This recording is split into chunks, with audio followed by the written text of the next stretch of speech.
girls are fearful of getting married. Marriage is seen as, well, if I get married, I'm going to lose my freedom. That's where now then the feminism comes into it, that somehow we are being told that you don't even need a man. Now, what we need to stop and think as Muslim women is that what Allah, is that what Allah says? Islam gives us answers, whereas I find capitalism just seems to create more problems, because it says to you, you need to have this much material wealth to be happy. I don't need all these things to be happily married. Bismillah, alhamdulillah, wassalatu wassalam ala rasulillah. Dear brothers and sisters, assalamu alaikum wa rahmatullahi wa barakatuh, and welcome to this Ilm Feed podcast episode. I'm your host, Fatima Barakatullah, and today I have a lovely guest with me. I'm going to introduce her in a moment. She is Farhat Amin. She's an author and host of the podcast Smart Muslimah. She shares life advice via her website, smartmuslimah.com, which, inshallah, is there to help women achieve confidence in their faith. Her aim is to equip women with practical Islamic solutions to the challenges they face.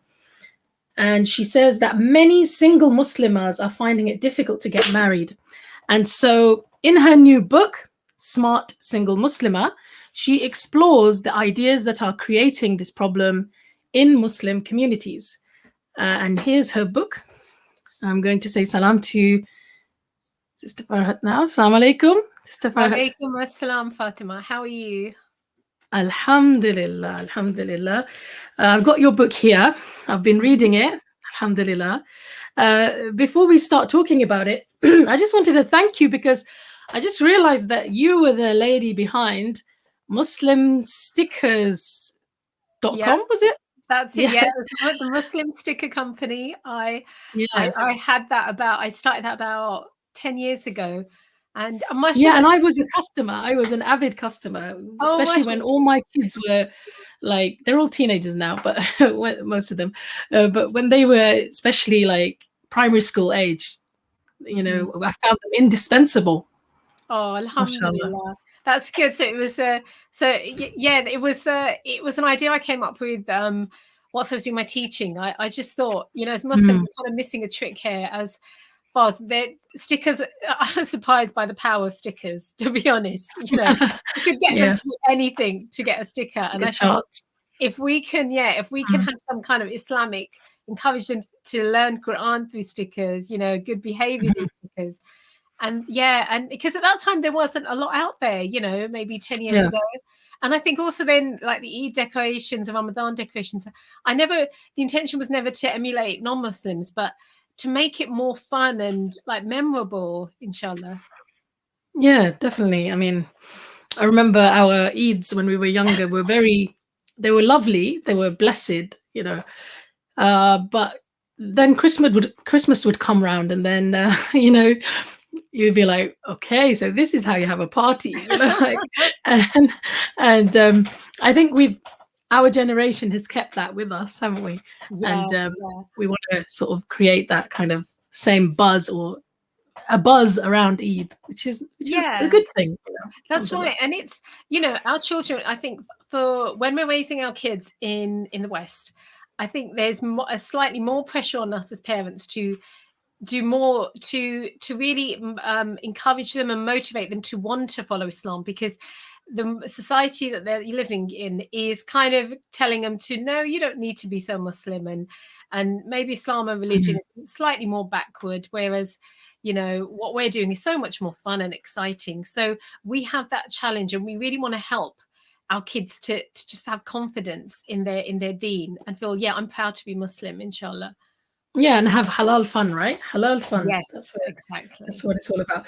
So, Sister Farhat, your book, Smart Single Muslimah, very important topic. I mean, you're not a single Muslimah, right? No. But so I was going to ask you, like in the introduction, which I absolutely loved, you said you very accurately identified capitalism, liberalism, and feminism as key ideologies, if you like, that are affecting the way women see themselves today, right? And womanhood today, affecting womanhood today. And people might think, well, capitalism or liberalism, like, how is that affecting womanhood in a negative way, right? But could you just, like, first of all, could you tell us, who did you have in mind when you wrote this book? And what was like the catalyst? And then could we go into, like, how is capitalism affecting how women, Muslim women especially as well, see themselves? How is liberalism affecting, and how is feminism affecting us? Well, I think the person I was thinking of when I wrote the book was really, I'd spoken to a number of sisters through my podcast, and a lot of women have filled in a questionnaire that's on my website, Smart Muslimah, and it was relating to relationships, that how they view the idea of getting married, of you know, how are they planning on finding a husband. And what's very interesting from all these discussions, and I think from examples that I've seen through family, through friends, and just and through just meeting a lot of Muslim women, to be honest, because we did some courses in London, and it's funny how I noticed there are a lot of women who are not married, in their 20 and over, and Muslim women, right? Yeah, Muslim women who are not getting married. And now, and I was interested to find, okay, why is that happening? Now, so then I have always been interested in reading books relating to women and society, books by Muslims and non-Muslims. And what was like, if you see generally amongst non-Muslim women, they are not getting married. That the marriage is getting delayed, or the whole concept of marriage. It's seen that marriage is unnecessary. It's going completely out of fashion. It's redundant. And a woman can quite happily, if you want to, as far as the way you view love and relationships, you can find your partner, whether it's the same gender or the opposite gender, and that is your right to gain pleasure, fulfill your desires, and do what makes you happy. That's the main thing that we are being told. Do what makes you happy. And you know, and then if you want to get married, that's fine. But even the way that marriage is viewed, as far as the gender roles in a marriage, are like, we will decide. It will be a very progressive, equality-based marriage. And so now, inevitably, for Muslim women, we are living in the West, and we're being affected by those ideas. And that you see, you know, young Muslim women are delaying marriage. They even the idea marriage is seen as, well, if I get married, I'm going to lose my freedom. You know, I'm going to, what am I going to gain? What is marriage going to give me? It's just going to be a bunch of responsibilities. I'm going to kind of be under the control of a man now, or his family. Even the whole, a Muslim marriage has got really bad press now, and girls are thinking, it was really weird. Girls are fearful of getting married, you know, fearful of a sunnah act. And these were all the things that kind of led I wanted to know, well, okay, what advice would you get from your average marriage guidance? Or so I was reading a lot of marriage guidance books, or even advice for single women. Like there's books like Get the Guy, or Surrendered Single. And in there will be, and then on your normal kind of glossy magazines, it's all about you know, it was strange, but this one advice was, flirt with every man you see. And that's, you know, or, you know, be, or how to date, but do not make sure you don't get, basically, a guy doesn't spike your drink and you end up with you know, going home with a guy who then attacks you. The advice I found was, I thought, this is what would a Muslim girl do with this advice? This doesn't align with her deen. It's like, it's just telling you how to safely sleep around and but then you know, the whole idea of, and how to like trick a man into marrying you. I found that one really weird. Yeah. So yeah, because I think, ironically, I was reading this thing that in the upper classes, excuse me, in the upper classes and middle classes, marriage is still a very popular thing. Like it's the women do dream of marriage, you know, like, and they see the benefit of it and the utility of, you know, being in a proper bound contract, right, with a man, right, with the man who they're going to live with for the rest of their lives. Yeah. But it seems, could you try? Sorry, it's my Siri. But it seems that this idea has become popular in society that, you know, marriage, either there's this notion of marriage is just a piece of paper, right? If it's just a piece of paper, why don't you sign it? That's my question, you know. Is people know that it's not just a piece of paper.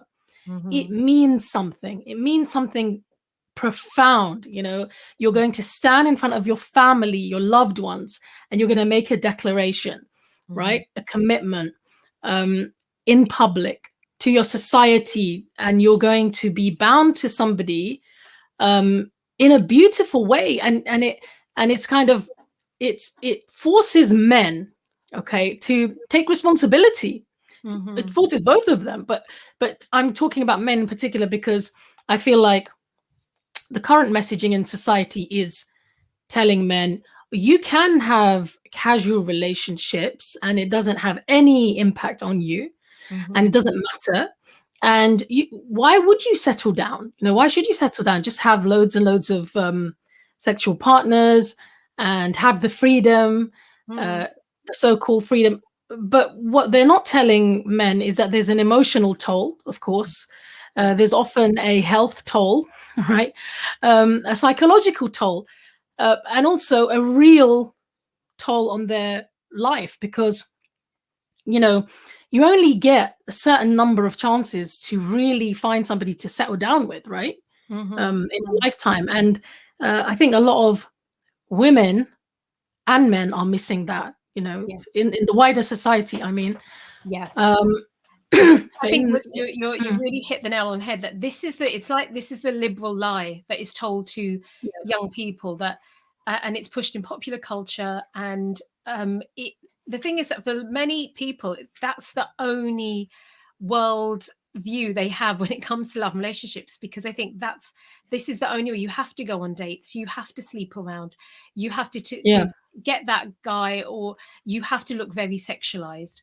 But then you have, it's interesting, no one is criticizing amongst, again, definitely amongst liberal progressives, no one will criticize that view. Okay, you've got the kind of people who have slightly more conservative views, they will say that, have, you know, criticize it a bit. However, when it comes to liberals, conservatives and let people on there exactly the same. They all think that somehow you have to try it out before, test a person out before you marry them, and that even the idea of not sleeping around, keeping yourself modest, or keeping your you know, virginity, that has now got, that completely out of the window. But then as for the problem we have in our communities is Muslim. Now, the reason why I don't think it's such a big problem for men is that, as we know, age isn't, men can get married later. They don't have to think, you know, about children and childbearing.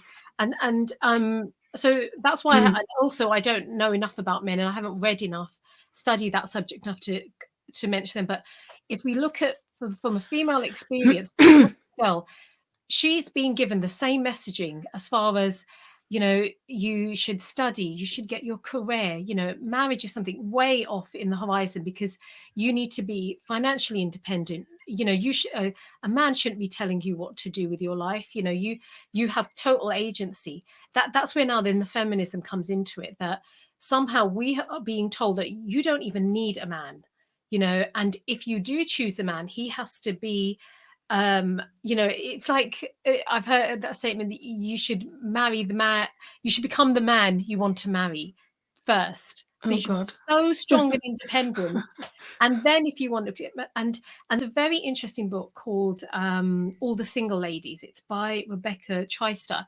and I read that, and that is the message she's given to she's an American lady, and she said, you have never had it, single women have never had it better. you've got, the world is your oyster, you can do whatever you want. And now men and husbands have become redundant. I'm paraphrasing her, and so you should take all of that.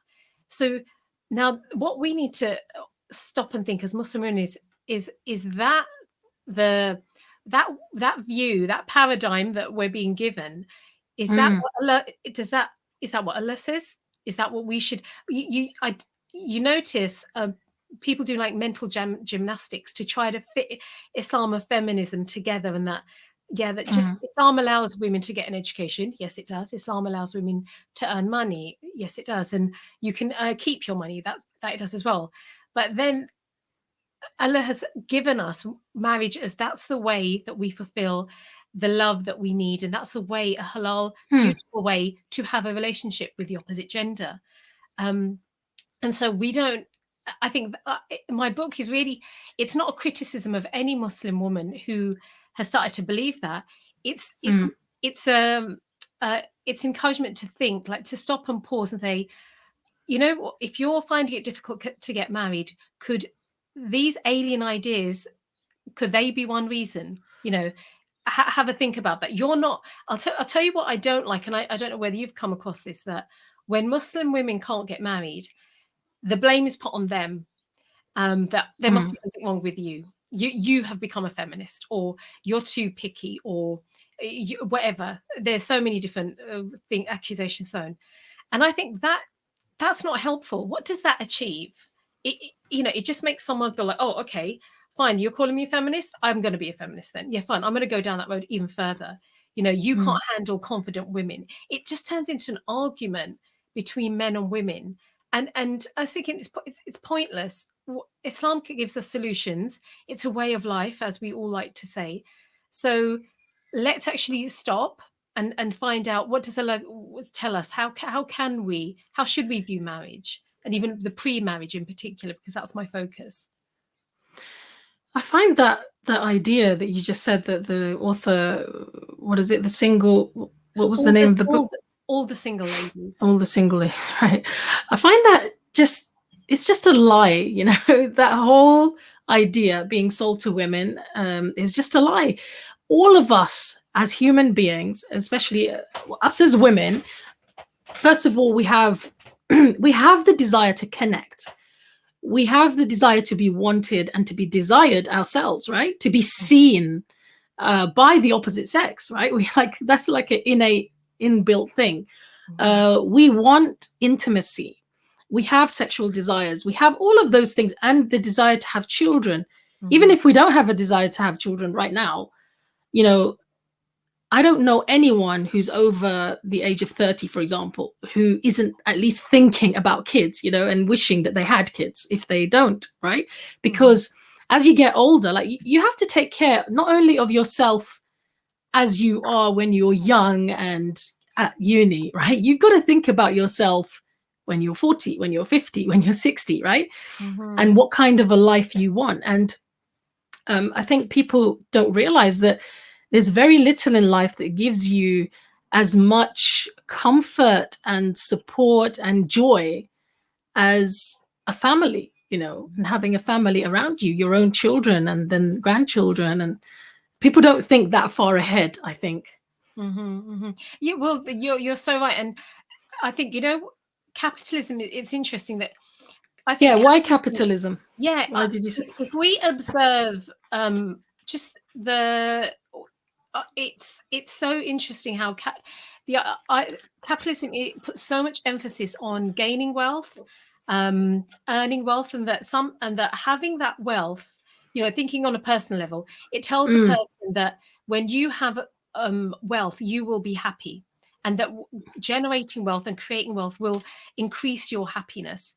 So now, right, if you're being told that that is your goal in life, greed is. So your economic worth is basically the only worth thinking about, right? Yeah, your economic value. Yeah, that you should definitely, that should be your focus, and that when looking at things, you take that into account. So again, for any adult living in a capitalist economic system, so you're gaining an education, gaining work, you don't want anything to kind of interfere in that too much. So people will now think, and it's interesting, I was on the radio, they was saying how the cost of marriages puts people off getting married. So again, working class people will think the cost puts them off. So they think living together, it works fine. We can't afford to get married. So maybe that is one factor they think about. But then it's interesting, again, in that book called The Single Lady, she mentioned how once women get married and then have children, so when you're single and you're working, you can work really long hours. There's you just can think of yourself and it's fine. But once you have a partner, now you need to think about them, that spending time with them. So you can't work as hard. So that affects your what kind of jobs you will take. That will affect your wage. If you can do extra hours, or even if you want to get a promotion, you're now thinking of your husband at home. And so then so that's like a problem, that you're now not being able to think of your financial future. You're having to think of this husband. Then when the kids come along, again, okay, the wife has the woman has the, because she's pregnant for 9 months, then that has a knock-on effect on her wage. Now, should she now? So it's all about the wage, basically. It's all about the money. It's all about the individualism, right? The individual kind of. And what's interesting, then straight away you're encouraged to put your children into daycare. That's the solution they give you, because so you can carry on working. So hand your kids over to strangers, and okay, maybe alhamdulillah, people can find good daycare. That's fine. But studies have been done. There's a really interesting book called 21st Century Girls by Sue Palmer, which is a brilliant book, which again, that talks about the effect on women, on mothers when they have to hand over their children, how the guilt they feel. And no one cares. Your boss and the whole capitalist system, they don't care about the guilt that you feel. They just hand it over so you can be a productive worker. And then the cost of childcare is ridiculous. And then what about how the baby feels? These are all things that capitalism is saying, no, just go and do it so you can work. And then once the kids are older, you're juggling. Like I did that when my kids were, I was in once I was teaching high school, and my kids weren't so young. But I remember thinking, as soon as I can stop working full time, I'm going to do it, because I don't like that. I feel that I'm not taking care of my family. But and so. But the thing is, it's not just a guilt, because people think, well, that sense of guilt comes from society, but actually, it's a deep instinct. It's this deep instinct to, you just nurtured this child, in your body, right? And you've given birth. Your body is ready to feed the child now, right? It's just absolutely natural for you to want to stay connected to that child. Yes. And the Islamic system, or the Islamic method of marriage, etc., and the roles, etc., it ensures for women that, okay, and it recognizes that motherhood's difficult. Like when you first become a mom, you are going to be devoted to this, and it's an immense role, and therefore it seeks to lift the financial burden off mothers by placing that on the shoulders of the husband, right? Like very explicitly, in terms of like in the marriage contract, right? And it does that in a way to honor motherhood, right? You could look at it like that. Whereas I think what you're pointing out, and you have pointed out in the book, is that capitalism undervalues motherhood, right? Yes, absolutely. And then what you have on top of that, now, just very quickly, that I know that it's quite difficult to live on one wage now. That's what I see, and what Sister said when I spoke to him about this, that there is this, I think, especially when you're living in a city, and I think that's something that, as when you're looking for a spouse, that's a discussion, speaking about finances, being very honest about what a guy can afford, the lifestyle he can give a woman. He should be very honest about that. And that now what's lovely is that if a woman wants to contribute, she gets the reward of sadaqah. And so therefore, that's a discussion that we should, in a premarital discussion should be had, that how are we going to get married, live, and if it means we have to reduce our living standards, or we don't have a house, we live in a flat. But I think these are the nuanced, mature discussions we need to have, because things are expensive. We cut in, especially in Mm. London, as you know. But you're right. Islam gives us answers, whereas I find capitalism just seems to create more problems, because it says to you you need to have this much material wealth to be happy. When actually you think, actually, no, I can be quite content Yeah. and grateful for what I don't need all these things to be happily married. It's like the whole idea, you Right. don't need to have a big flashy wedding to start off your marriage. You don't need to go into You don't debt. have to go on holiday every year, for example, or Yeah, you can change your idea of what a holiday is. It doesn't yeah, have to be. I think the pandemic's kind of done that for people yes, anyway, right? yes, you're right. But I think, apart from having that discussion, I think it's upon all of us to actually sit down and ask, what is actually important in life? Yeah. What actually has value in my life? Is it what society, or like what the movies or whatever are trying to portray to us as being a successful life? Mm-hmm. Or will I have to maybe choose a different path and prioritize what is really important? So like, for example, in what you just described Mm. earlier, the way that lady, the author, she characterized basically getting married and having children as basically kind of impinging on a woman's autonomy, right? Her individual success or whatever, right? It completely erases the value of raising another human being, the value of family, the need that women have for that. Yeah. And one of the things that I find quite funny actually sometimes is, you would have thought that feminism, since it's trying to celebrate, or it claims to want to elevate women, right? Mm-hmm. You would have thought that feminists would be championing motherhood, would be Mm. praising motherhood and helping to make motherhood more valued in society, since motherhood is something that only a woman can do. Do you know what I mean? It's like one of the Yeah. one of the uh, one of the roles that only women can fulfill, right? And yet you see the opposite happening. Like, Mm-hmm. I think you described in the book, like how, in the 60s and 70s, there was a concerted effort to kind of devalue family life and motherhood, and see these things that actually are, things that women have invested in for centuries, as just trashing them, basically, right? Yeah. Yeah, that's it. Well, I know, calling the home a comfortable concentration camp. I think that was Betty Friedan Oh who said God. that. And there's I'd love and to know how happy these women were in their own lives, the thing is, Betty, like, I did quite a bit of research on her, and the thing is that it's very interesting. Like, for example, Betty Friedan, she was an American. She was an intellectual, and mm, it was a very, like, what you notice, it was from a very white middle class perspective. That a lot of these women, but they had a particular, like even Mary Wollstonecraft. It's interesting. She's seen as like the mother of feminism. Her father did he stole her inheritance, and she was mistreated, and so you see certain experiences that mm, women went through, and to be completely honest, like for women living in the 19th century and the 21st century, from even if we look at their experience of Christianity, they were mistreated. They weren't given mm, rights. Like, they weren't allowed. The listeners will know this already, about as far as education, as far as yeah, being able to inherit, being able to vote.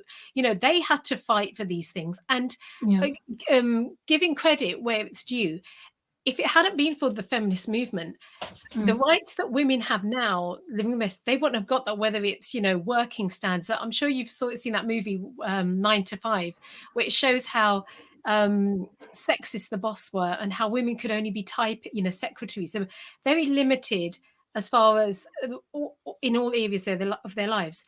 So they had to fight and struggle to get these things. And the thing is that then what you can see is the net result when you make equality is like put on a pedestal, that everything has to be equal between men and women. So we have, it then turns into the monster that we see into now, where you think, okay, unless I have everything that a man has, so if men can be equally promiscuous, I want to be that as well. If you can have men looking at pornography, then we're going to have male pornography as well. If we can have, Tinder for, men want to use women, like Wendy Shallitt said it actually, that women are now treated like prostitutes. Wendy Shallitt wrote a book, Return to Modesty, where she critiqued the way women are treated, especially when it comes to love and relationships and the expectation. And she said, women are expected to behave like prostitutes, but they're not actually given the payment. She goes, that's what it's turned into. It's basically, it's worse than prostitution. Yeah, and in that sense. Whereas it's interesting, Mary Wollstonecraft said marriage is a form of legal prostitution. You just think it really does depend on what perspective you come from. But what was if we just look at the situation that we're in today, is that, so you were saying that motherhood is not valued. I see capitalism and feminism have both created that environment.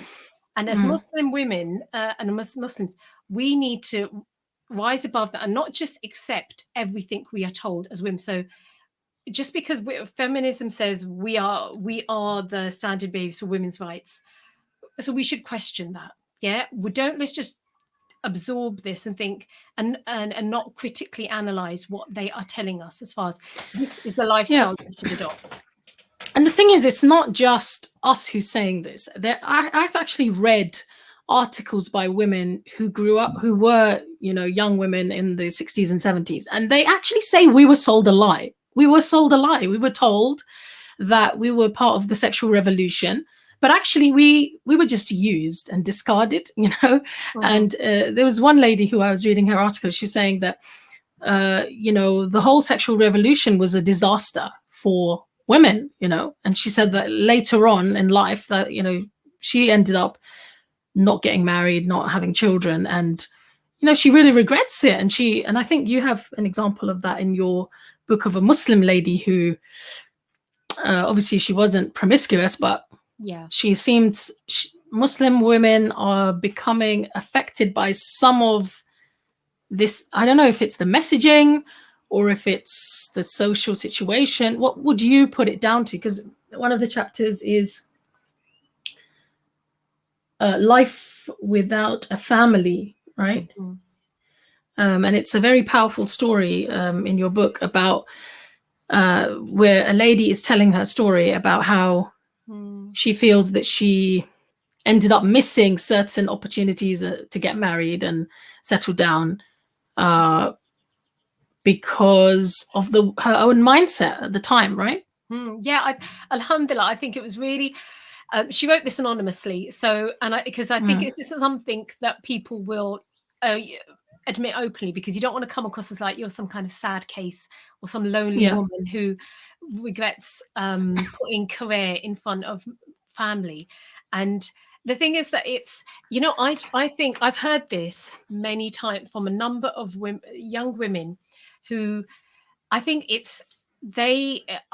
genuinely don't think it's their fault. It's when you're from high school to college to university, it's just, that is what we are taught. I'm thinking I was exactly like that. My dream had been to become a dentist because the pay would be amazing. And you have this idea that, okay, I'm going to study, I'm going to work, and then I'm going to earn money, and then like magically, I'm going to find this husband and he will accept me, or he's going to let me be completely okay with me carrying on working. And it's like a romantic fantasy. I think very popular culture has pushed that so much. I'm thinking of Bollywood in particular.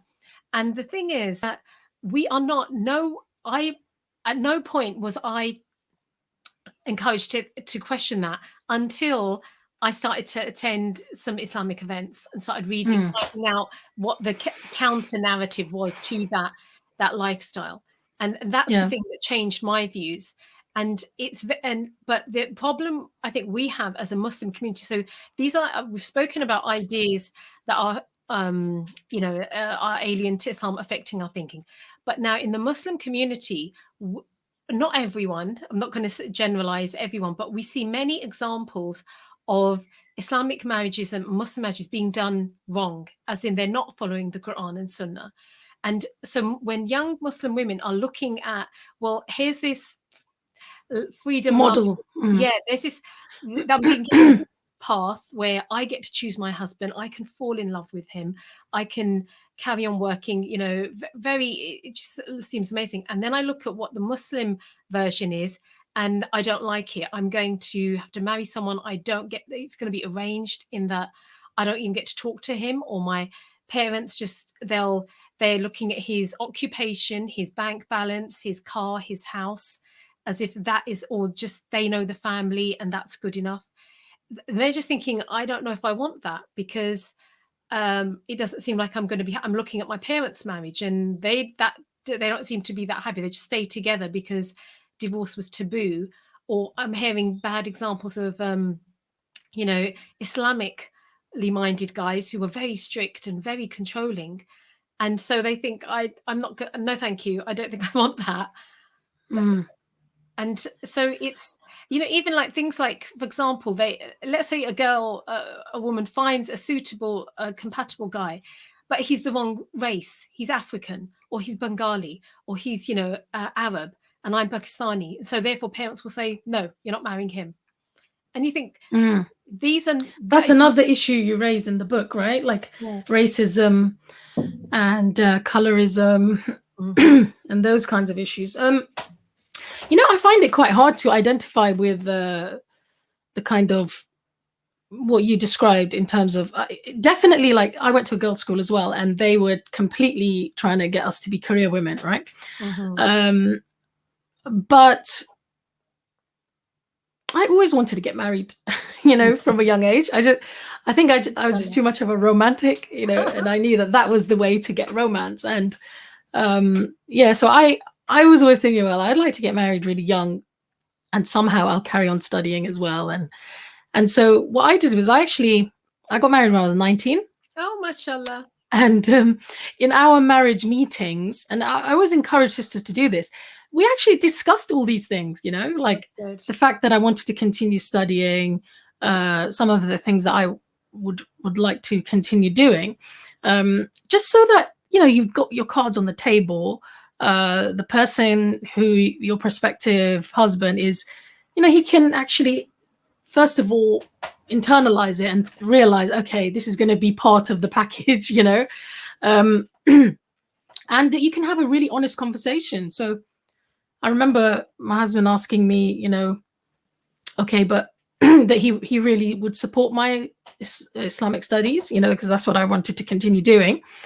And he said, but what if studies come in the way of certain family considerations, and then we had that conversation, and I said, well, I'll always put family first. For me, my kids, any future kids. And now people don't talk about those kinds of nitty-gritty things sometimes, right? Before marriage. I saw this website where people were listing like what kind of questions you should ask.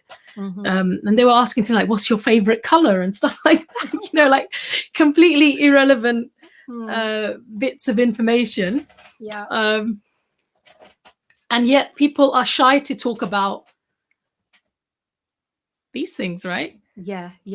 And the thing is that, the superficial things like, what's your favorite movie? What's your favorite food? Okay, they're not going to tell you whether someone is compatible with you. That's it's the way I tend to think. I say to sisters, okay, but there's certain, he has to be Muslim. Like there's certain basics. He has to be Muslim, and you have to find him attractive. Okay, from there on, then you need to find out, are you compatible? So that can you do your life, your values, your principles, they're the deeper issues. It's like your foundations. Do they align? Do you want the same things as far as family and children? Because these things, it's interesting, it's so sad. I know someone who, they recently got divorced because the husband now said, I don't want to have children. And she was like, At all. yeah, no, he doesn't want to have children at all. And the thing is, like, and these are, you know, mashallah, they're both Islamic. They're, you know, as far as they've got, you know, they're practicing as, you know, it's not like these are bad Muslims here, but they never had that conversation because I just assumed he would want children. Or in the same way, things like, you know, the idea that, you know, are you okay with, can men and women be friends, for example? You know, people because now it's all cool, isn't it? Like everyone's friends at college, you have mixed friend groups at uni, at work. But okay, but you're now getting married, is people avoid, I've noticed, the difficult discussions because they think, oh, then you're not going to like me and you won't want to get married.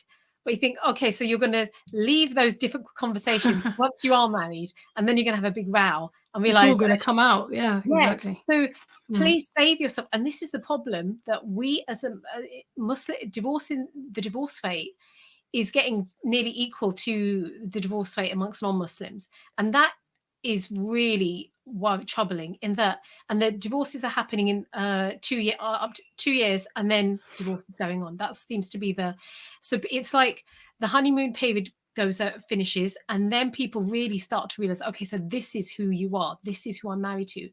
But these pre-marriage questions, that is what you're trying to gauge. Who is this person? Can I tolerate them? Can I live with them? And it's not about, will they make me happy? As in, it's not the job of the husband to continuously keep you happy on this. I'm going to be so happy all the time. No, that's only another human being can't do that all the time. And it's funny, you know, when I was writing the book, as I was writing, I kind of realized that I think I need to do a course as well on this, where, you know, a book, it would have ended up being 1,000 pages if I'd wrote everything I wanted to.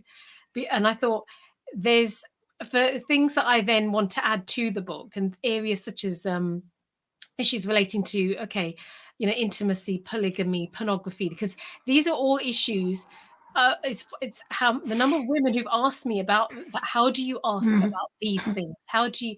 And I thought, okay, I can't include everything in the books, so I have created a pre-marriage course, which you can, you know, it's for sisters to really, it will help them to home in on, okay, these are the like red flags I need to know about. This, by the end of it, you'll have this idea. This is what I'm looking for, and now go and look for that guy, that because you're clear about what is important to you as a Muslimah, and then because I just find the advice that Muslim women are getting at the moment, I think it's really bad. It's really confusing, and to the point that this is why people leave. They think this is just too complicated, or this is too difficult. I'm just gonna focus on my work. That's what a lot of women end up doing. It's just, I don't want to deal with it. And then it gets, because they become, you know, leave it a bit too late.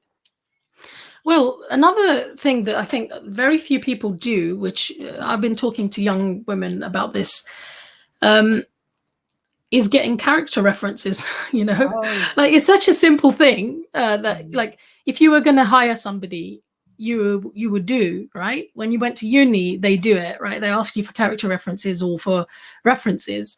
And yet for marriage, we don't think to do it. But I think it shows you that even parents are not very savvy sometimes, you know, like, because my dad, he made sure that for each of his daughters, like, he would literally ask for character references from the prospective spouse, and that meant, for example, him going and sitting down with a friend of the person, you know, or somebody who'd worked with them or traveled with them, you know, so somebody, or had business transactions with them, etc., you know, somebody who really got to know them.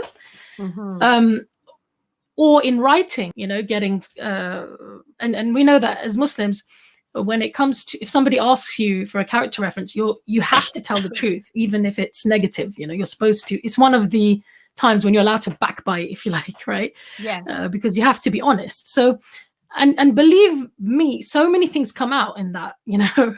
So I remember one sister, she found out that the prospective spouse smoked, right? That might sound like a little thing, but that wouldn't come out in a meeting, you know. He might try to hide that, or, you know, avoid talking about it. But through the character references, she found out that he smokes, and that was like a big no for her, you know. So it's better to find these things out before. I think what it is people think you're supposed to fall in love, and or you're supposed to have these very like sort of romantic meetings, you know, and keep it all fluffy, and not talk about the it's like, don't like, just let your heart choose rather than engaging your brain. And it's the sunnah to get. The Prophet ﷺ told us to get references, and you're right. So, but I think this is one reason why halal dating and trying to do this solo is such a bad idea, and it's so alien to Islam, because as we know, when people go on dates, they just present the best version of themselves, you know, and the best, and they're on best behavior, and they're trying to impress. Now, of course, you're going to like this pretend one-dimensional version of a person on a date, whereas when you're getting, alhamdulillah, your dad, mashallah, he sounds like excellent. He is an example of a good wali.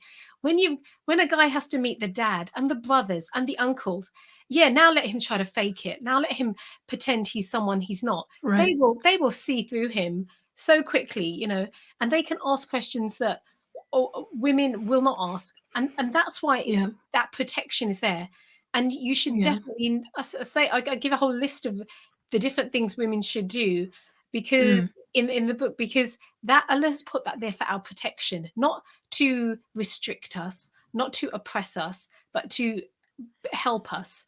And when we follow those, and therefore, you know, having a emotional attachment to someone just because you fancy them, and thinking, no, I have to marry him, you know, without my family's permission, or without getting my family involved, because this is what, unfortunately, a lot of not a lot, but some women will think, okay, let me just kind of go down the side route. I'll find a guy, I'll go online, or guys online approach them, and they start chatting, and they form an attachment, and then they'll end up, you know, meeting, and, you know, and then that's it, straight away the doors have been opened to shaitan to totally mess you up. And then they bring this guy to the family and say, I want to marry him. But you don't want, if your parents, they notice and realize there's actually things wrong with him, you've given your heart away to this guy. Already, you're irrational because your hormones have just gone crazy, and the dopamine's, you know, like you know, not letting your brain function properly. And then you're like, no, I have to marry this guy. But that's not the Islamic way to do it. When you get other objective people looking at and judging a man, they will tell you the truth of him, that if he's good, then they'll tell you. And if the bad things about him that you're overlooking because you're slightly infatuated, they will point them out. And that's, alhamdulillah, that's where you have to have your family involved in the whole process of getting married.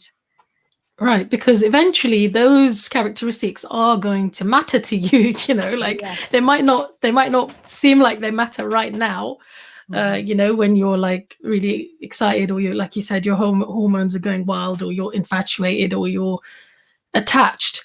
Well, that's why, like, although it's seen as kind of maybe a little bit unromantic, again, our views of romance have come from Disney and Hollywood and Bollywood, right? So, like, we don't realize that there's a beauty in forming an emotional attachment after marriage, you know, like there's actually a real beauty in the fact that the climax of your romance occurs within marriage or after marriage, you know. Whereas in wider society, I don't know if you've heard of this concept of post-nuptial depression, right? Which is, I have heard. There was this article about post-nuptial depression. This lady, she said, the article was about the phenomenon of postnuptial depression, where because in wider society, not in the Muslim community, in wider society, because women and men, they've already had relations, they've had intimacy, they've lived together, they've done each other's laundry, whatever, right? When they get married, it's like the next day is such a anticlimax, you know, because everything's already been done outside of marriage, right? So now it's like, oh, okay, you know, back to normal, back to mundanity, the mundane life, you know, everyday life. So apparently people feel quite depressed. But what I was saying to a group of teenage girls the other day is, isn't it amazing that we actually have the best part of the romance after the wedding, you know? The best part of your romantic story is after the wedding, whereas in wider society, the best has already gone, you know, the high point has already gone. So I think we need to reframe marriage and start talking to young people about marriage in a different way. And sometimes we haven't been good at presenting it, you know, in the right way, because a lot of the girls, when I presented this, for example, they said to me, wow, I never really thought of it like that, you know, and they were actually feeling very positive about marriage. Other young women have contacted me after hearing some of my talks about marriage and motherhood, etc., and they said, you know, like, we're so glad that we could hear somebody giving us that message, because deep down I really wanted to just be a mum. Like ever since I was little, I just wanted to be married and have kids, but I felt like I wasn't allowed to say that, you know. So I do think sometimes we might be feeling like a lot of young women have an anti-marriage attitude or are feeling negative about marriage, but I think sometimes they feel they have to say certain things. Who wants to admit that they want to be a mum and stay at home? That's not a career. That's not how, you know, you're just a stay at home mum, and that's it. And because, well, you know, and to be clear, like, you know, stay at home doesn't just mean like sleeping all day, you know. It means building a home, right? Like building a family, homemaking. So that's what I mean. Like, if we can reframe some of these things. But it's, you know, one of the reasons though, like I know of, and I've heard, like, women who are my mother's age, and generally some mothers will say to their daughters, you make sure you go and get a job, make sure you have a career, just in case you get divorced. There's this just in case idea, and that if he leaves you, or you need to have, you know, you need to have your money. Now I think the thing is, it's actually, I don't, and it's because of experience that they'll say that either, you know, the men in the husbands will, you know, they'll restrict you, they will take your money, they will, and then even put in-laws into that you have to put this confident, independent front up, so no one will mess around with you because I was messed around with, or, you know, my in-laws took advantage of me. And the thing is, now this is a real problem, that, like, the women wouldn't say this unless they had gone through this experience. You know, our mothers and the women, the old, you know, the older generation, they aren't anti-marriage either, but it's where it's those bad experiences. And so, for example, experiences of domestic violence and no one helping them, experiences of abuse, different type. Like, I know women who have been abused, and it was really hard to get out of those marriages. So the thing is that I think the Muslim community needs to, if girls are fearful of marriage, or if Muslim marriages have bad reputation, that we cannot blame on non-Muslims at all. And I'm not that naive. I know Islam is perfect, and I know the beauty of all the laws that Allah gives relating to marriage. But when we see it in practice, I know and you know of the bad examples, and the Muslim community need to address that. And I think, one, it starts by talking about it. And I'm sure there's a very good, a wonderful role that masjids and scholars and people of knowledge, they could really address this. That's the way to then take away those fears that Muslim women, young Muslim women have. Because I think this is the thing that I really didn't like, that when in the conversations about this problem, all the blame was being put on women.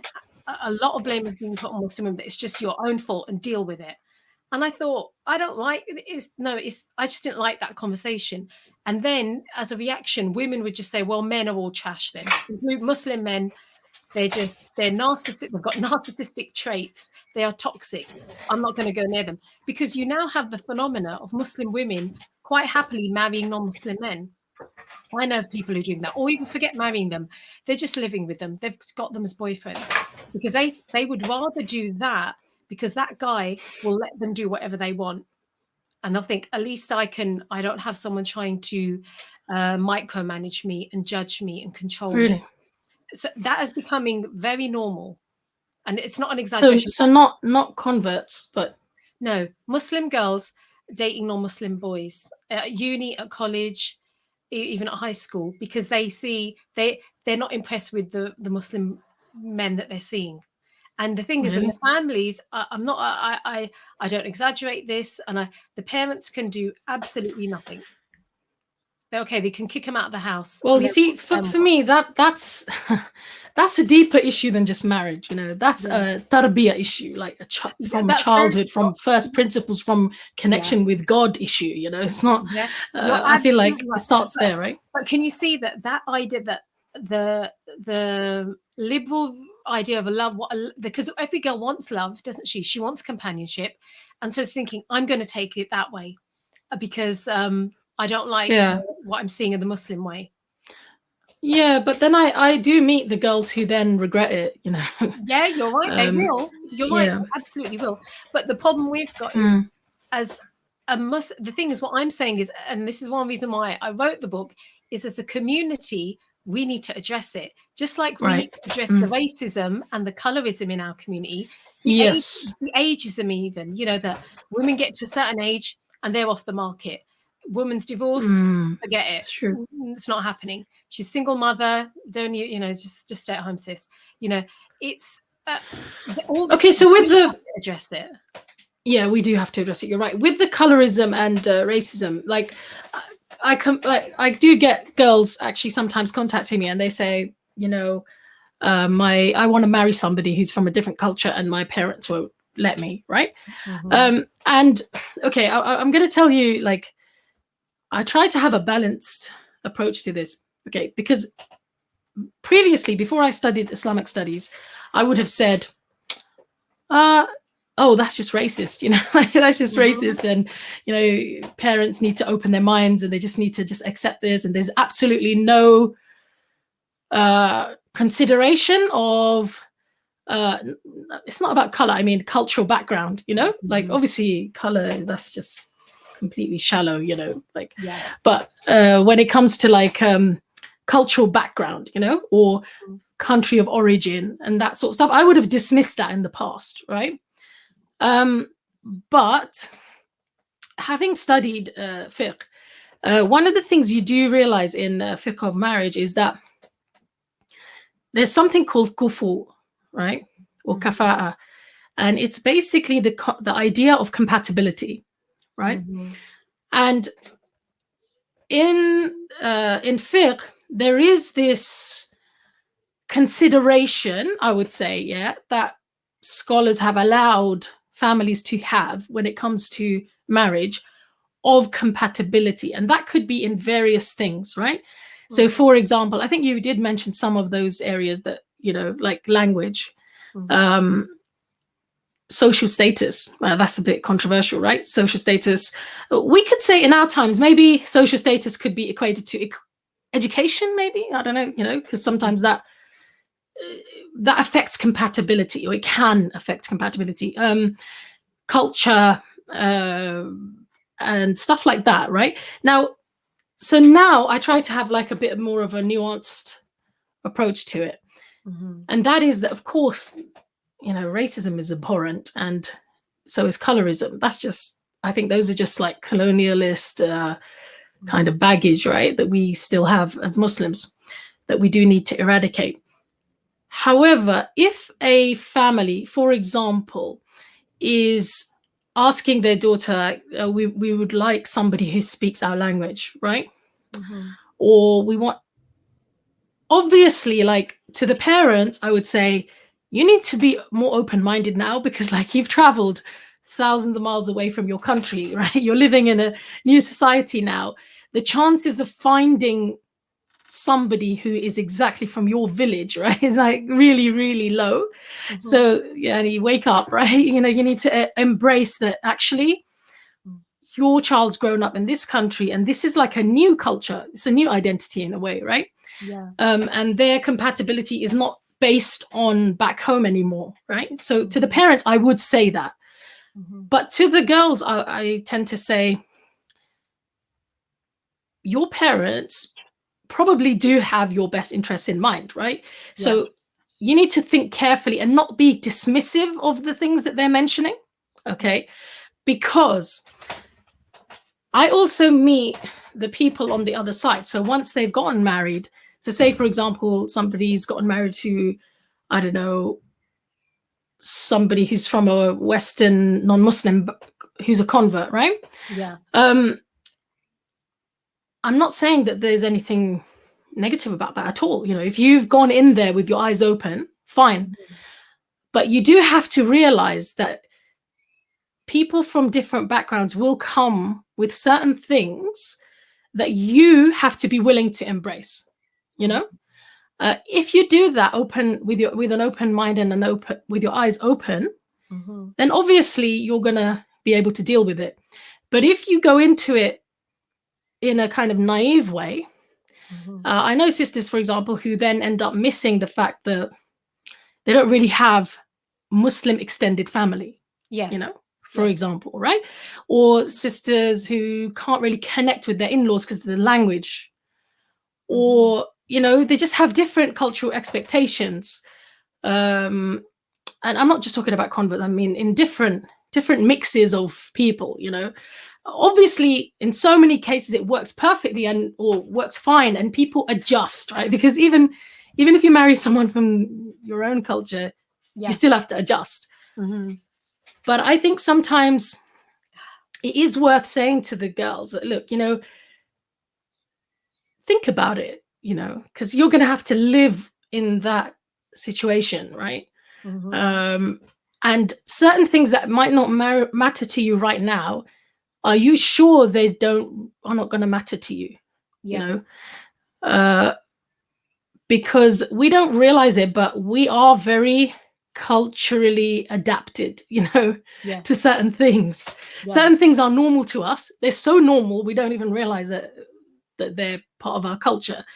And then sometimes it's only when you come against a different culture and expectation that you're like, isn't that obvious? Like, you know, do you know what I mean? Like, but it's not obvious. No, you're right. I think the wisdom that our parents have is invaluable, and we should never underestimate their experience and knowledge. And alhamdulillah, that is why Allah tells us that the parents and the wali has to be involved.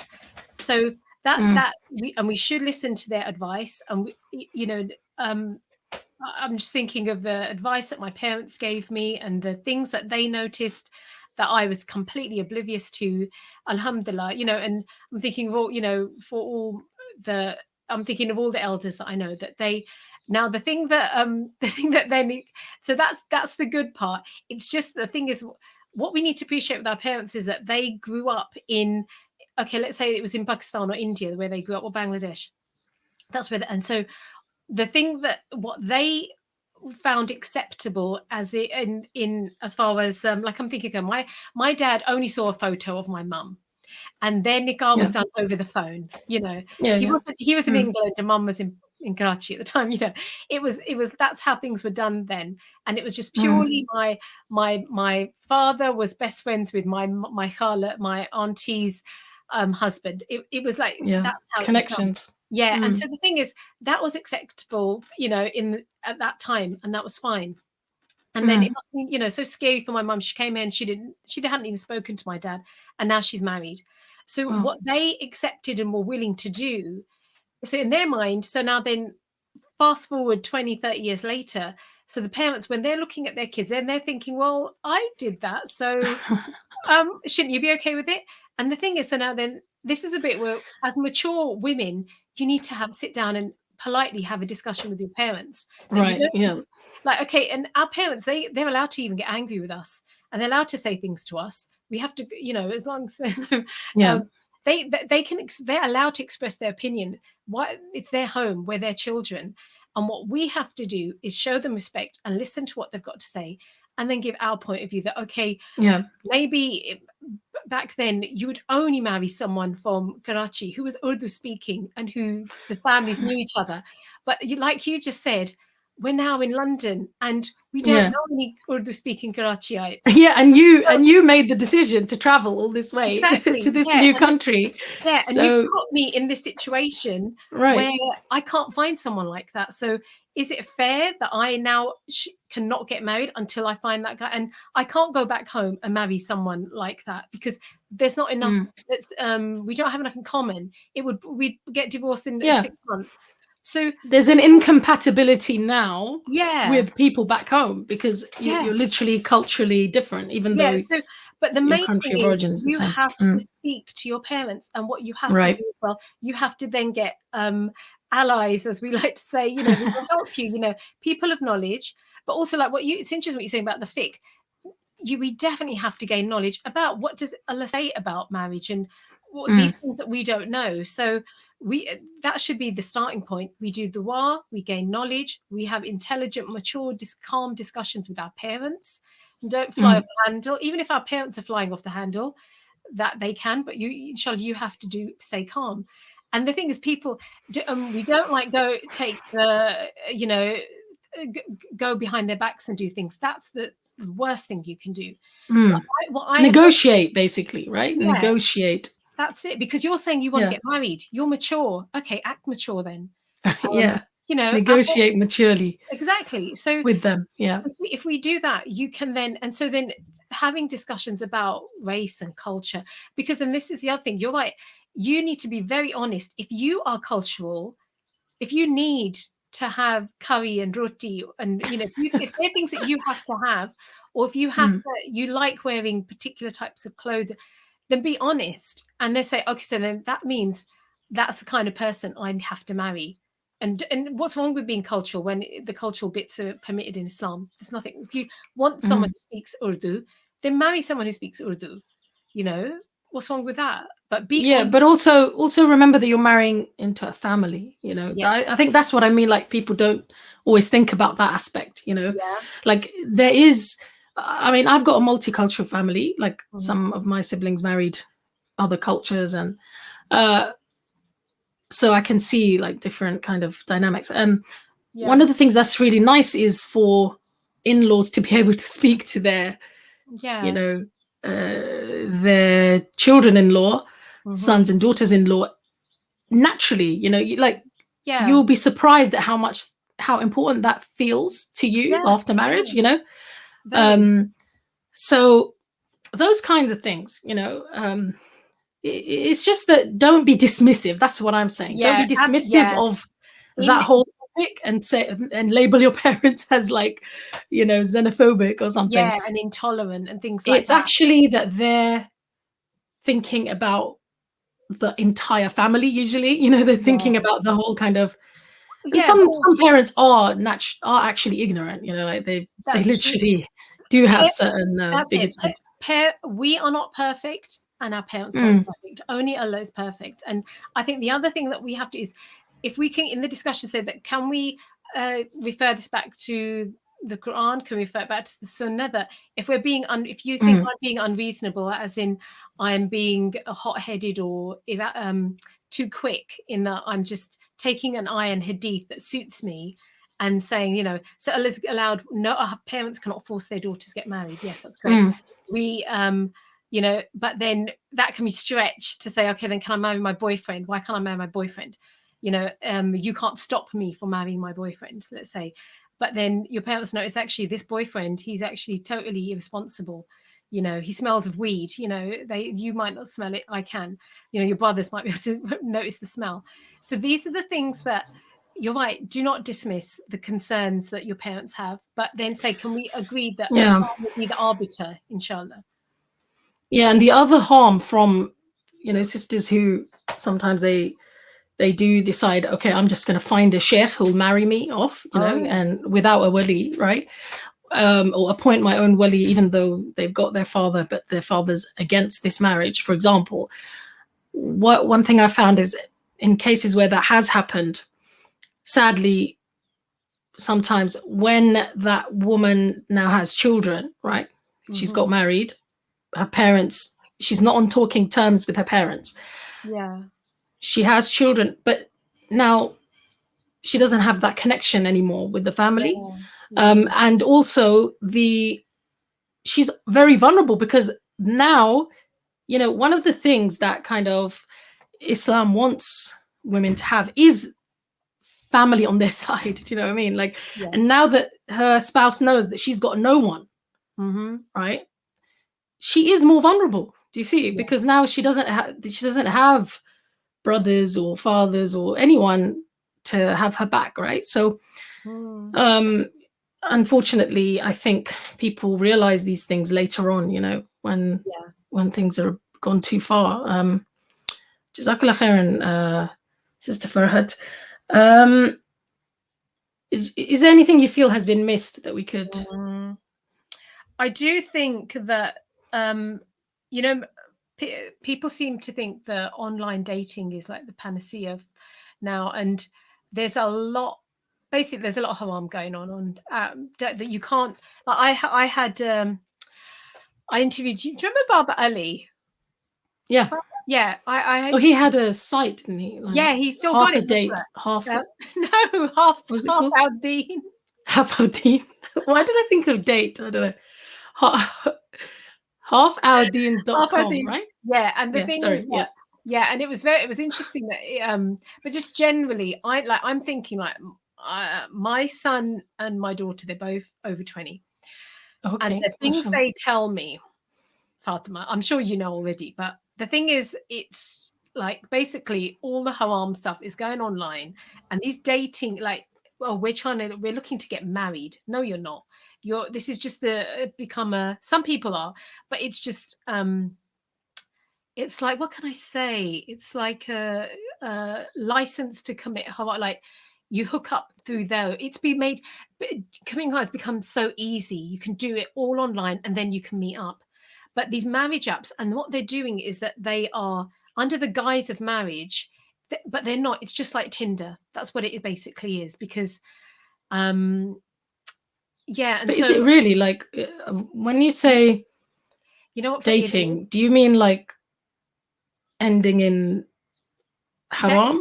Intimacy? Or that you have, okay, so the stuff, like, for example, is it just like hanging out, which is bad as well? But I mean, so you message each other, and it's not conversation, like there's it's just to find people online, but then you're exchanging photos, even just the conversations. It's done under the guise that we are looking to get married, but actually you're not. And that's it's a bit like, modest fashion was never about hijab. These marriage apps are not about nikah. They're about, very few.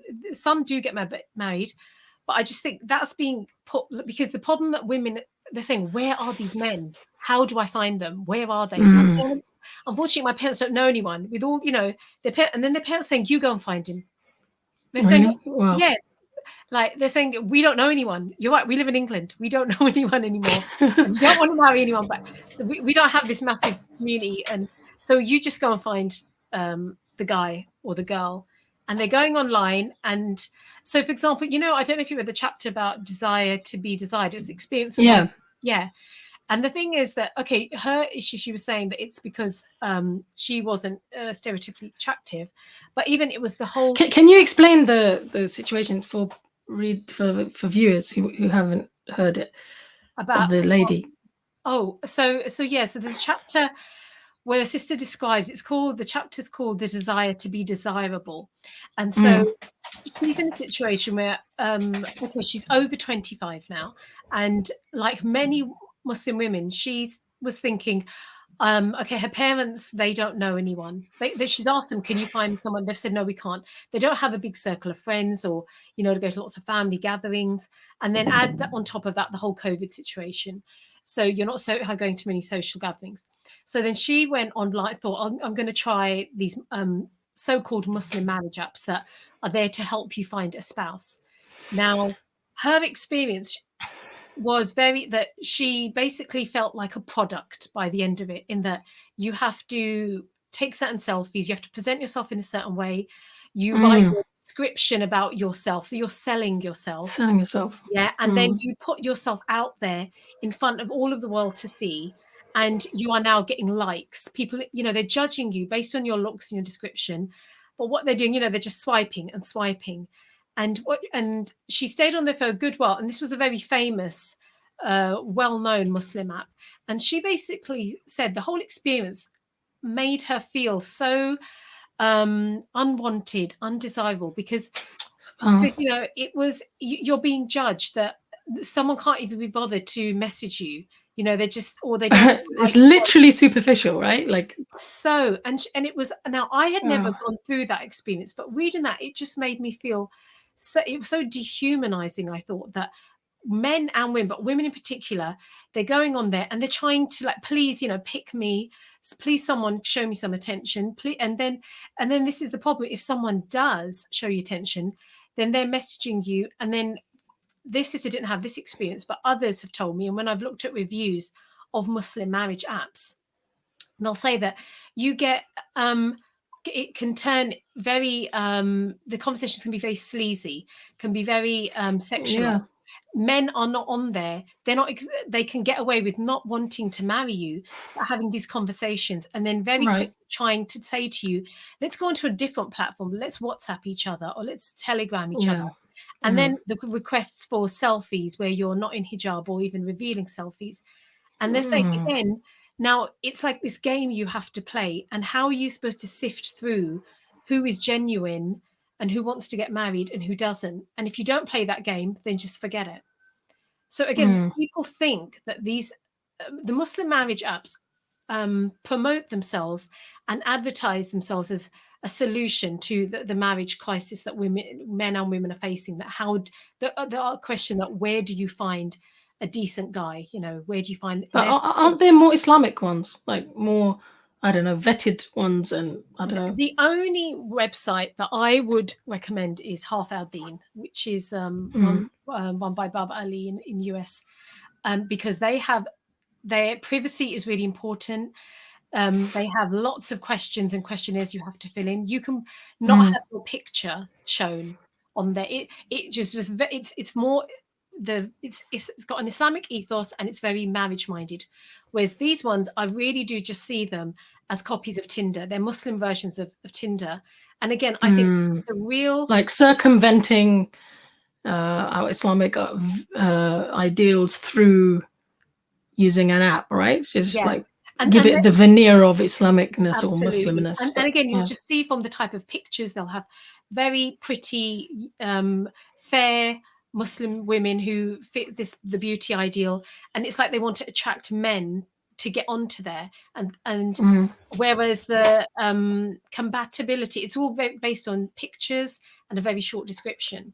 And the thing is that I think, again, this is a reflection of the Muslim community, that we should be creating, like, I think, alhamdulillah, we have the potential. For example, through our mosques, I know many mosques do this, but through mosques, we could organize marriage events, you know, in a halal environment, you know, doing education on pre-marriage, running pre-marriage courses for the youth. And then even as far as our entrepreneurs, I know these are just ideas that creating Islamic marriage apps rather than, you know, just copies of kind of Tinder, that because the need is there. We should cater for it, inshallah. But so that these or maybe good old-fashioned nosy aunties, you know. Maybe we need to reinvigorate the nosy auntie population. Or maybe we need to become nosy aunties. I don't know. Oh gosh, yeah, that's a thought. Because that's the thing, Farhat. Like, although we like think, like, we roll our eyes at the idea of, you know, the auntie is like, oh, you're still single, sort of thing, right? You know, like really cringy sort of scenarios that used to take place, right? But then Fatima, there is a reason for that, you know, like those aunties. But isn't this interesting? Wished you well. You know, being concerned is now about the young women that you know is seen as interfering now. Yeah. That a genuine love for the young women in your family, and that, okay, maybe the way it was put was wrong, but it's seen as, no, this is my life, don't interfere, don't, why are you telling me I need to get married? I'm fine, I don't need a man. I hear a lot Why of don't that. we share? I was thinking, why don't we share, like, just because I feel like a lot of young people, they get a lot out of hearing other people, like, how did you find your spouse, Oh, goodness me. No, because we need to share those stories, because I think people otherwise just don't have ideas, Yeah. So Fatima, you're going to go first. Okay. Yeah, so for me, I was 18 and I was in Egypt, or 17 when I was in Egypt, and I actually met somebody who I wanted to marry, who was just the wrong person, like completely the wrong person. But I'm sharing this because I kind of want to show people that, one of the great things about good parents is that they don't have an unrealistic view of you. They realize that you're a human being and that you have feelings, and that you might get attracted to somebody, or you might want to marry someone, or you might come to them if you have a good relationship and say, I want to get married, and I'd met somebody, and I was quite lonely in Egypt, without any family for the first time as a teenager, and the person had proposed to me, and I was just like flattered, right, as anything. I wasn't really thinking straight. So my parents caught wind of this. Okay. And because parents are telepathic. Yes. And my mum was over there on the first flight, sort of thing. And but I'm sharing this because of the way my mum reacted. She was so understanding, and she realized that I'd been really lonely while I was in Egypt, and that I needed family and I needed connection with her. And so she showed me a lot of love, and I remember her telling me, look, we're willing to meet this person. Let's go and meet him. Let's go and meet his family. And so the fact that she was willing to even consider meant that I felt really good about that my parents respect me, even though I was 16 or 17, right? Which I don't think I would have been as understanding with my kids, to be honest, But my mom was like really understanding about it. And she said, look, your future is bright. We care about you. We're going to help you find somebody who's just going to be perfect for you, So I felt really good about that. And when I met him with my mom, I realized he was the wrong person, like it almost reminded me of what my identity really was. And, he wasn't really practicing the way that my family is, and just having my mom there kind of took the rose-tinted glasses away, So, and I sometimes share that with parents and say, look, my mom, she never allowed that incident or that kind of to hang over me. Do you know what I mean? Like, she didn't allow it to be like a negative thing. In fact, if anything, she just left it. And then it kind of, I just myself realized this wasn't right, this wasn't the right person. And then when I got back to UK after studying there, my parents just realized she should get married, because she wants to, and we should be helping her. So there was a very nice lady. She's an author. Actually, she passed away. May Allah have mercy on her. Her name is Jamal Nissa. She wrote some tafsir books, mashallah. She happened to know my husband's family and my family, and she just arranged for our families to meet one day. And my mom tricked me. She didn't tell me that they were coming to see me for marriage. Wow. And she said, we're going to Regent's Park Mosque. So we went to Regent's Park Mosque. And I saw this brother, okay, and a lady, and they're like looking at me from far. And I'm just like, I really want to attend this lecture it was Siraj Wahaj, he was in town. Wow. And, yeah, and I was just 18 at the time. And But they were looking at me a bit too intensely. So, and my mom was like, Fatima, come and meet this auntie, right? so so we're standing there in Regent's Park Mosque, the foyer, you know, the massive foyer. And then I started thinking, why is my mom getting me to meet these people, right? And like there's a brother as well, right? My mom doesn't usually do that. So, but I was a bit rude as well. I was like, no, I have to go. Oh, Assalamu alaikum, auntie, you know, sort of thing. And then I just went down to the talk. And while I was sitting there listening to Siraj Wahaj, I was like, that was really weird. Oh my God, my mom, I'm sure I've just been viewed, you know, I've just been viewed by somebody. But that's how my mom used to do it. Like she actually liked having like an external meeting where the families just kind of meet in passing initially so that there's no kind of pressure, right? And then either family could follow up. Do you see? Right?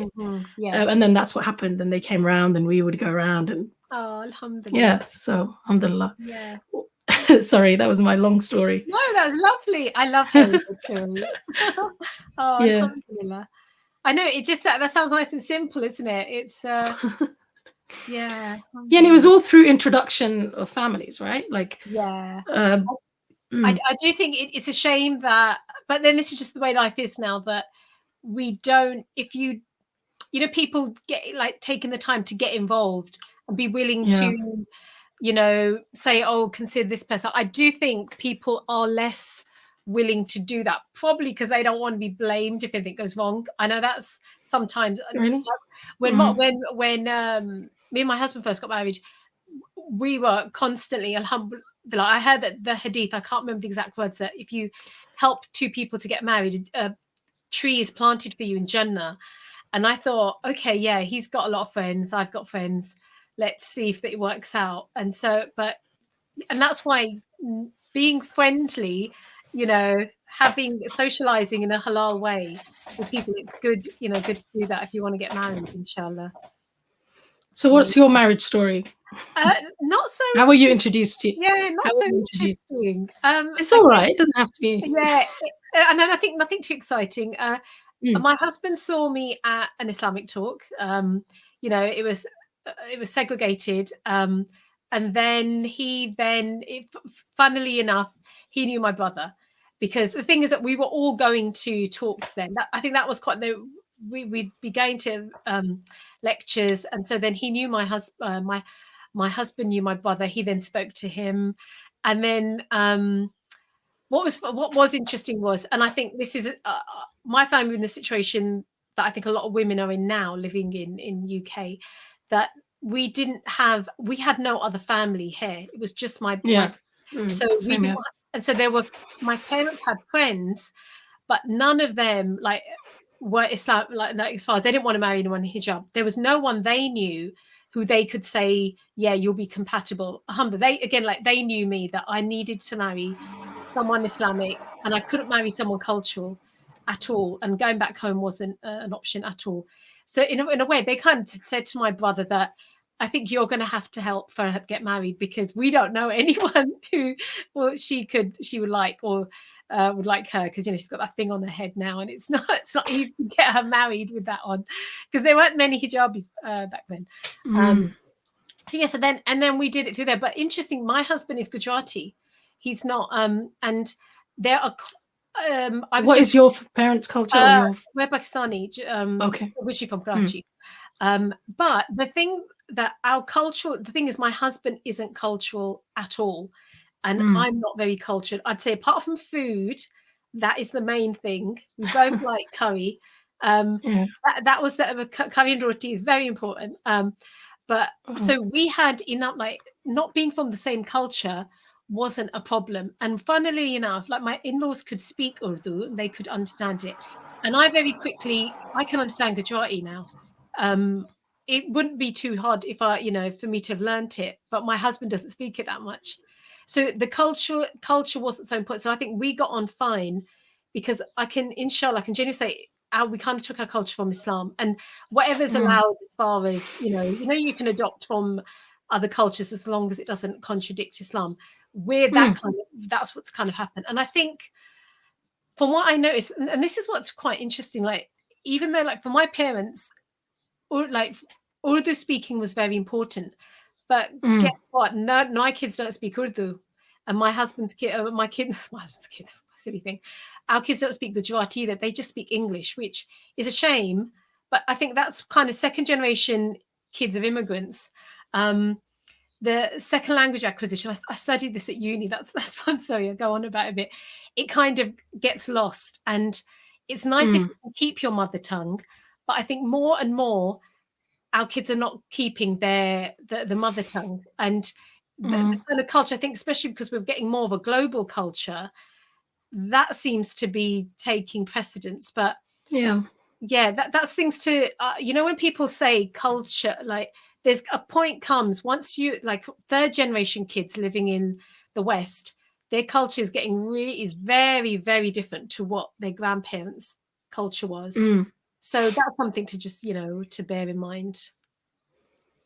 Yeah, I think for me, I actually really loved my in-laws. In the meetings, I actually really love my father-in-law, like right from the beginning. He was like so funny. And so and then my husband just proposed, like I think he proposed over the phone through my dad, and then the rest was history. Alhamdulillah. But yeah, that's interesting, like with you and your husband having kind of different backgrounds. I mean, people think Asians are all the same, right? Yeah, definitely. But actually within the community there are certain nuances, aren't there? Yeah. So was that ever an issue, do you think, or were you both quite... Funnily enough, people did say, oh, it's not going to work out because you're Gujarati and she's Pakistani, but what's funny, I think my parents were more okay because because originally they were from India and they were Muhajir and they moved, so my dad didn't have a problem with him being Indian because he'd lived in Delhi himself. But I think so, I'll be honest, that wasn't a big deal. I think it did boil down to my husband's character and personality, that if my dad hadn't, one, he knew I had to marry someone Islamic, so he ticked that box. But if my dad hadn't got on with him, he literally would have kicked him out the door. He was, he's that blunt. But he just really liked him, and he thought, yeah, he's nice. And then also because my brother knew him, that was where the reference came, and that that we did. The families met, and my husband used to come to see my family, and it's funny, like seeing him playing with my niece. Like not every guy will just pick up a baby and start playing with it. And so this is again the advice I give to sisters in the book, that you take your time and you see them in different environments. And that is how someone reveals their character. And the way they speak to their own mom, for example, way they, like, absolutely, who their friends are, all of that. Yeah, that's it. And so that's it. So again, the importance of family, and you really just need to gauge, and even going, I would suggest the families all going out to dinner, see how they treat the waiter. It's different. It's things like that. Like they'll treat you okay because if they want to marry you, they'll treat you however they think you like. But when they're in front of other people and they're being slightly tested, and their patience is being tested, and they're, and it's just things.